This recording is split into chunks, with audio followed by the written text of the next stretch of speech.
के आधार पर जो 4 श्रेणी माननीय प्रधानमंत्री जी ने बताई है, इस समय किसान कल्याण वर्ष हमने ये वर्ष 2026 मनाने का निर्णय किया। इसी परिप्रेक्ष्य में अलग अलग अंचल में कृषि कैबिनेट और किसानों से जुड़ करके खेतों के साथ टेंट तंबू में भी किसान की नीतियों को बनाने का निर्णय फलीभूत हो, क्षेत्रीय प्राथमिकता को जगह मिले, ऐसे कई योजनाओं के बलबूते पर आज कई प्रकार के रंगारंग कार्यक्रमों के साथ इस आयोजन के साथ कृषि कैबिनेट भी जुड़ी है। मैं अभी आपके साथ किसान कैबिनेट के नाम से यह कृषि कैबिनेट जो की गई है उसकी जानकारी शेयर करना चाहूँगा। उल्लेखनीय है कि हमने नांगलवाड़ी में बड़वानी के अंदर ये कृषि कैबिनेट जो आयोजित की है, जिसमें किसानों के कल्याण के लिए संबद्ध 6 महत्वपूर्ण विभागों की 16 योजनाओं में अलग अलग निर्णय लिए हैं। इनका समग्र रूप से 27,746 करोड़ का भार सरकार वहन करने वाली है। ये किसानों के कल्याण के लिए हम ये राशि खर्च करेंगे। कृषि का 1, जिसमें अलग अलग विषय हैं, उद्यानिकी के 3, पशुपालन के 4, मछुआ कल्याण के 2, सहकारिता के 4, नर्मदा घाटी विकास के 2 प्रस्ताव इसमें शामिल है। नर्मदा घाटी विकास विभाग अंतर्गत बरला उद्वन माइक्रो सिंचाई परियोजना स्वीकृत की गई, जिसमें इस तहसील के 33 गांवों की 15,500 हेक्टेयर में सिंचाई होगी, जिसकी लागत लगभग 861 करोड़ रुपए के आसपास की है। इसी तरह 5 सेमल की सिंचाई परियोजना, जिसमें 5 सेमल तहसील के 53 गांवों के 22,500 हेक्टेयर की सिंचाई इस क्षेत्र में होगी, जिसकी लागत लगभग 1208 करोड़ की आने वाली है। ये कैबिनेट के मैंने संक्षेप में प्रस्ताव बताए हैं। अलग अलग विभागवार अगर 27,746 करोड़ को मैं बताना चाहूँगा। उल्लेखनीय है कि कृषि किसान कल्याण विभाग में 3,502.48 करोड़ की राशि खर्च होगी। उद्यानिकी एवं खाद्य प्रसंस्करण की 3 योजनाएं, जिसमें 4,263 करोड़ रुपए से लगाकर 0.94 अर्थात लगभग 4,264 करोड़ के आसपास की राशि खर्च होगी। पशुपालन एवं डेयरी विकास की 4 योजनाओं में 9,508 करोड़ के आसपास की राशि इसमें खर्च होगी। मछुआ कल्याण मत्स्य, इसके 2 योजनाएं हैं, जिनके लिए 218.50 करोड़ की राशि इसमें खर्च होगी। सहकारिता विभाग की 4 अलग अलग योजनाएं हैं, जिनके माध्यम से 8,186 करोड़ की राशि का व्यय हमारे वित्त विभाग पर आएगा।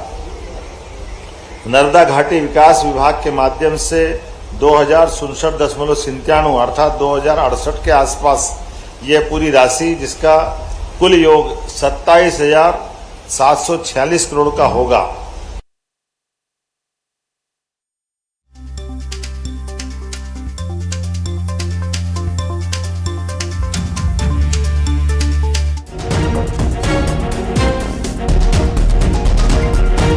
कृषि कल्याण के लिए प्रेस कॉन्फ्रेंस देख रहे थे आप, जो अब आगे मीटिंग्स होनी हैं और जो लक्ष्य लेकर के यहाँ पर पूरी कैबिनेट इस वक्त पहुंची हुई है, उसके संबंध में बता रहे थे मुख्यमंत्री डॉक्टर मोहन यादव।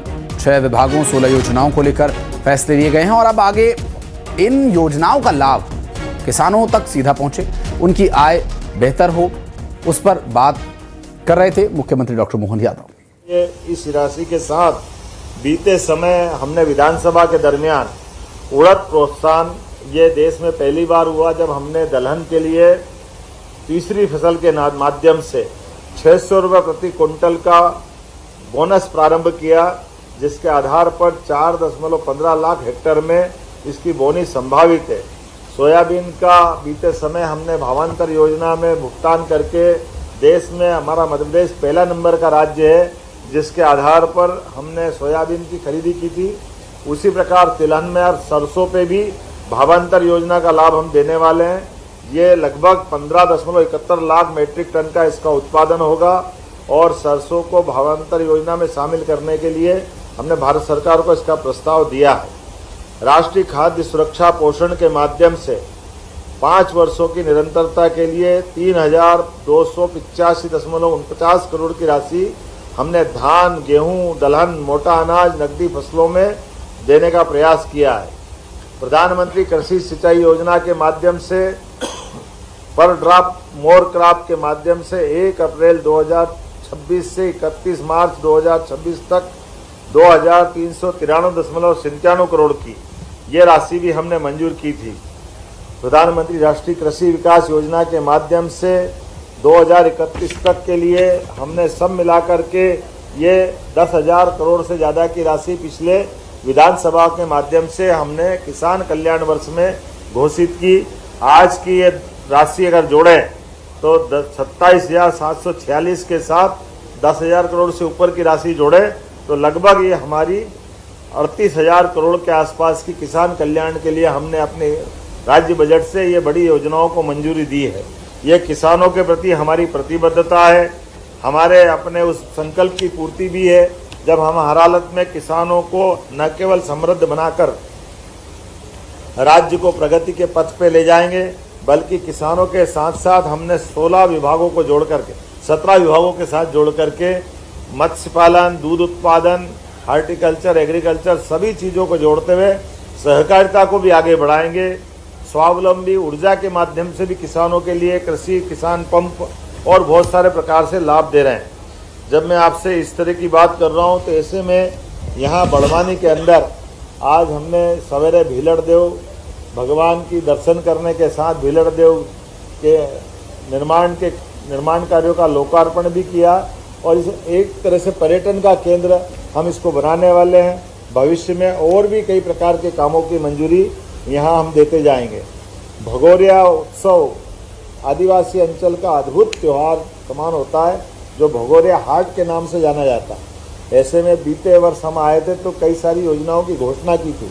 मुझे इस बात की प्रसन्नता कि आज हमने भगोरिया पर्व में की गई घोषणा पान सेमल और वारना दोनों को इसी कैबिनेट में पूरा करके सच्चा वादा पक्का काम ये हमारी सरकार की पहचान, इस संकल्प की पूर्ति की है। मैं ये भी बताना चाहूँगा बीते समय फरवरी में गए साल महारानी अहिल्याबाई का ये परिक्षेत्र है। ऐसे में हमने अहिल्या माता के नाम पर कैबिनेट निमाड़ के महेश्वर अंचल में की थी। इस वर्ष ये हमने नांगलवाड़ी में बड़वानी के अंदर पहली बार की है। ऐसे में मुझे कई सारी चीज़ें लोगों को बताई गई कि यहाँ पर केला, मिर्च, आम, सब्जियाँ इसका लगभग 30,660 से ज़्यादा हेक्टेयर में उत्पादन हो रहा है और फूड प्रोसेसिंग की भी बड़ी संभावना है। औद्यानिक फसलों के उत्पादन में भी वृद्धि होगी तो प्रोसेसिंग मार्केटिंग को बढ़ावा देने के लिए क्लस्टर विकास में अधोसंरचना विकास, cold storage, grading, packing, salting, औद्यानिक फसलों की भंडारण क्षमता बढ़ाने के साथ साथ मूल रूप से नई आधुनिक सब्जी मंडी की आवश्यकता है। तो मैं आपके माध्यम से घोषणा करना चाहूँगा कि बड़वानी के अंदर सभी प्रकार के किसानों की फसलों के लिए नए प्रकार के आधुनिक सब्जी मंडी बनाई जाएगी ताकि किसानों को उनकी उपज का उचित दाम मिले और प्रोसेसिंग के माध्यम से राज्य में समृद्धि आए। इसी प्रकार से हमारे बड़वानी के पाटी सूक्ष्म उद्यम सिंचाई परियोजना के माध्यम से कई प्रकार की संभावना है जिसके लिए हमने 2026-27 में माइक्रो इरिगेशन के सिस्टम के आधार पर लगभग 5,940 हेक्टेयर में इस सिंचाई का हमने निर्णय लिया और उसके आधार पर 7,986 किसानों को इसका लाभ मिलेगा, जिसके आधार पर वो कृषि कल्याण वर्ष में अपने फसल का उत्पादन बढ़ा करके आत्मनिर्भर होने की दिशा में बढ़ेंगे। एक और सुझाव आया है कृषि कल्याण वर्ष में बड़वानी में खेतिया कृषि उपज मंडी को आदर्श उपज मंडी बनाया जाए ताकि खेतिया मंडी के कपास और मक्के की जो प्रमुख खेती है इसमें भी इसका लाभ मिले।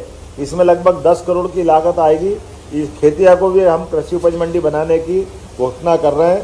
इसी के साथ साथ बड़वानी जिले के 25 किसानों को प्राकृतिक खेती का मास्टर ट्रेनर बना रहे हैं। उल्लेखनीय है कि मध्य प्रदेश देश के अंदर एकमात्र ऐसा राज्य है जो अपने प्राकृतिक खेती के लिए सब पूरे देश में जाना जाता है। ऐसे में हमारे यहाँ और प्राकृतिक खेती को बढ़ावा मिले। ऐसे में 25 किसानों को मास्टर ट्रेनर बना करके प्रदेश के बाहर प्रशिक्षण में भेजने का निर्णय भी हमारी सरकार के द्वारा लिया जा रहा है। ऐसे में इन मास्टर ट्रेनर के बलबूते पर निमाड़ और निमाड़ के बाद बाकी क्षेत्रों में भी यही क्रम जारी रहेगा।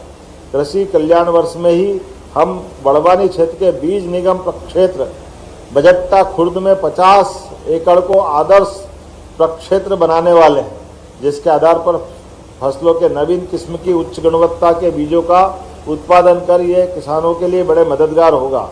मछुआ कल्याण मत्स्य विकास, उल्लेखनीय कि हमारे पास के नर्मदा सरोवर जलाशय में डूब प्रभावित मछुआ बड़ी संख्या में निवास रहते हैं।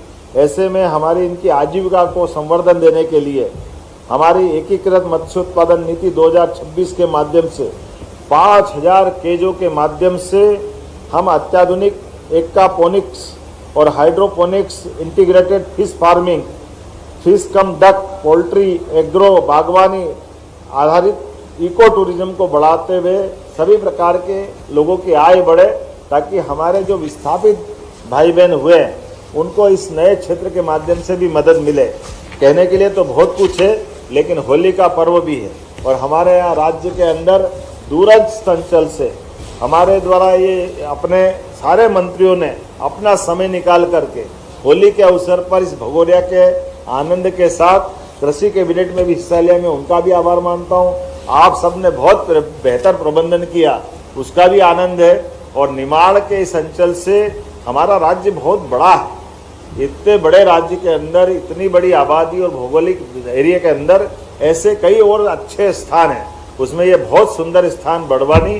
पहली बार हमारे कई लोग आए, मैंने सबसे निवेदन किया कि वो अपने क्षेत्र से, अपने परिवार वालों से, सबके साथ भी यहाँ आते रहे, ये मैंने निवेदन किया और सब लोगों ने इससे सहर्ष स्वीकृति दी। मेरी अपनी ओर से इस प्रेस ब्रीफिंग में करीब करीब सारी बातें आ गई।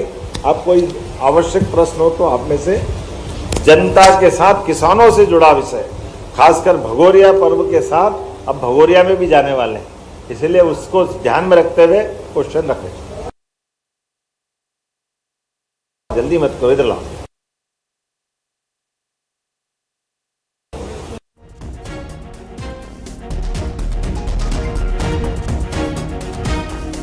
योजनाओं को लेकर फैसले लिए गए। किसानों की अच्छी खेती के लिए अहम फैसले आज के कैबिनेट में लिए गए हैं। हमने आज ही अपनी क्लस्टर और फूड प्रोसेसिंग इकाई की यूनिट की नीतियों को पुनः 5 साल के आगामी रूप से स्वीकृति दी है, ताकि फूड प्रोसेसिंग के बलबूते पर उनकी उपज का सही दाम उनको मिल सके।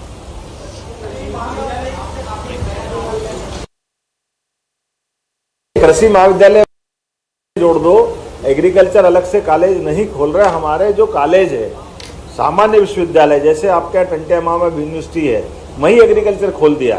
कई आने वाले समय में महाविद्यालय में एग्रीकल्चर सब्जेक्ट हम खोलने वाले हैं। तो एक तरह से इसकी हमारी भूमिका बन चुकी है कि हमारे यहाँ राज्य के अंदर कृषि के विद्यार्थियों को तैयार करने के लिए एग्रीकल्चर, हार्टिकल्चर, तो इसको इस तरह से ट्रेंड करें। बताओ।